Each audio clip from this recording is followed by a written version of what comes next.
بسم اللہ الرحمن الرحیم۔ ایک دفعہ حضرت اوس بن صامت رضی اللہ تعالی عنہ نے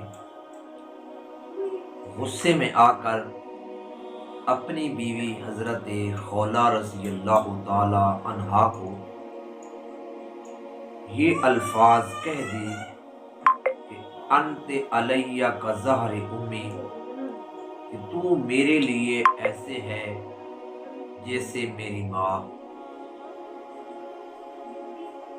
جاہلیت کے دور میں یہ الفاظ طلاق کے مترادف سمجھے جاتے تھے۔ اب مائی خولہ رضی اللہ تعالی عنہا کو بڑا دکھ ہوا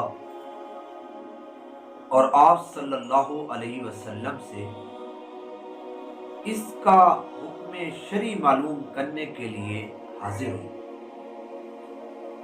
حضرت عائشہ صدیقہ رضی اللہ تعالی عنہا فرماتی ہیں کہ میں اس وقت حجرہ میں موجود تھی، ان سے بات چھپانے کے لیے نبی کریم صلی اللہ علیہ وسلم کو مائی خولہ رضی اللہ تعالی عنہا علیحدہ لے گئی اور آپ صلی اللہ علیہ وسلم سے یہ مسئلہ پوچھا۔ آپ صلی اللہ علیہ وسلم پر چونکہ وحی نازل نہیں ہوئی تھی، اس لیے قول مشہور کے موافق آپ صلی اللہ علیہ وسلم نے یہی ارشاد فرمایا کہ میری رائے تو یہ ہے کہ آپ اس پر حرام ہو چکی ہیں۔ اب حضرت خولہ رضی اللہ تعالی عنہا بڑی پریشان ہو گئی۔ اب بڑھاپے کی یہ صورت میں کہاں جاؤں گی؟ پھر آپ صلی اللہ علیہ وسلم سے عرض کرنے لگی کہ حضرت ما ذکر طلاقا، کہ میرے خامند نے طلاق کا لفظ تو نہیں کہا۔ آپ صلی اللہ علیہ وسلم نے ارشاد فرمایا ما امرت فی شأنک بشیء حتی الآن، ابھی تک اللہ تعالیٰ نے اس معاملے میں کوئی واضح حکم نہیں دیا۔ جب تک اللہ تعالیٰ کا حکم واضح نہ آ جائے میں وہی فیصلہ کروں گا جو پہلے سے چلا آ رہا ہے۔ حضرت خولہ رضی اللہ تعالی عنہ بڑے درد بھرے انداز میں عرض کرنے لگی کہ صبح و شام آپ پر جبریل امین نئے نئے احکام لے کر نازل ہوتے ہیں، ایک میرا معاملہ ہی ایسا ہے جس کی وضاحت ابھی اللہ تعالیٰ نے نہیں فرمائی۔ آپ صلی اللہ علیہ وسلم نے فرمایا بی بی یہ تو اللہ تعالیٰ کی مرضی ہے، میں اس معاملے میں کیا کر سکتا ہوں؟ جب آپ صلی اللہ علیہ وسلم نے بی بی خولہ کو یہ جواب دیا تو انہوں نے فوراً سر سجدے میں رکھ دیا اور عرض کرنے لگی اللہم انی اشکو الیک، اے میرے اللہ میں اپنا غم اور فریاد تجھ سے کرتی ہوں۔ اور ان جملوں کے اندر اتنا درد تھا، اتنا اخلاص تھا کہ جب مائی خولہ نے ان الفاظ کے اندر اللہ کی ذات کو پکارا، اللہ کی ذات کو یاد کیا، تو اللہ رب العزت نے قرآن مقدس کی یہ آیات نازل کر دی۔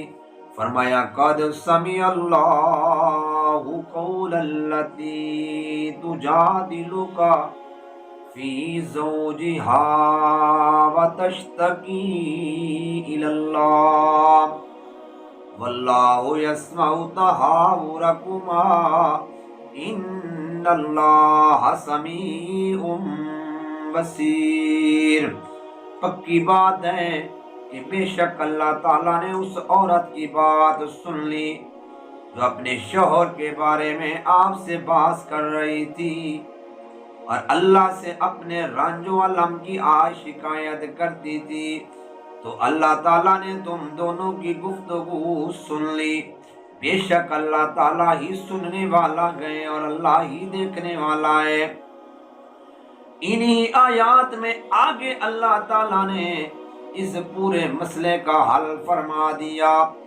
مائی خولا کی پریشانی اللہ پاک نے ایسے حل کر دی، جب اتنا اخلاص کے ساتھ، جب اتنا درد کے ساتھ اللہ کو پکارا، اللہ کو یاد کیا۔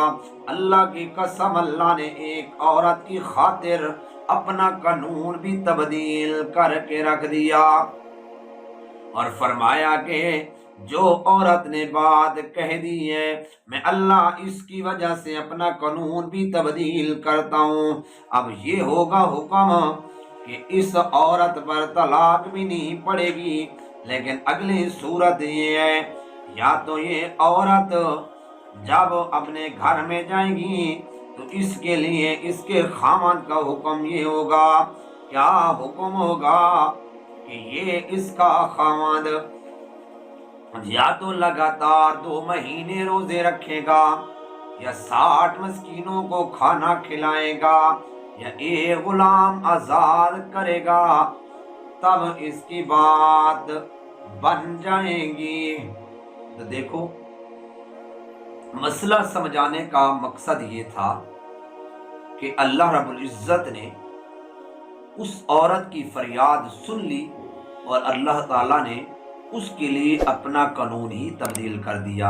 ایک موقع پر حضرت عمر رضی اللہ تعالیٰ عنہ کا اسی بڑھیا نے رستہ روک لیا۔ صحابہ کرام رضوان اللہ تعالیٰ علیہ مجمعین حیران ہو گئے کہ بھیا ایک بڑھیا نے اس کا رستہ روک لیا۔ جب تک وہ بات کرتی رہی، حضرت عمر رضی اللہ تعالیٰ عنہ اپنا سر جھکائے رکھا۔ جب وہ عورت چلی گئی تو صحابہ کرام جو ساتھ تھے انہوں نے کہا کہ حضرت کیا مسئلہ تھا کہ آپ ایک بڑھیا کی خاطر کھڑے رہے اور اپنے سر کو جھکائے رکھا؟ حضرت عمر رضی اللہ تعالی عنہ نے فرمایا، جانتے ہو یہ کون ہے بڑھیا؟ یہ تو وہ ہے کہ جب اس نے اللہ سے فریاد کی تو اللہ پاک نے اس کی بات عرش معلی پر سن لی۔ عمر کو کیا جرأت ہے کہ عمر اس کی بات نہ سنتا۔ خدا کی قسم، اگر یہ عورت ساری رات بھی بات کرتی رہتی تو عمر رضی اللہ تعالی عنہ اسی طرح اپنا سر جھکائے کھڑے رکھتا۔ دیکھو اللہ رب العزت کو فریاد کرنے والی یہ عورت کس طرح کامیاب ہوئی۔ اے اللہ ہمارے دل میں بھی اپنی سچی محبت عطا فرما۔ وما علینا الا البلاغ المبین۔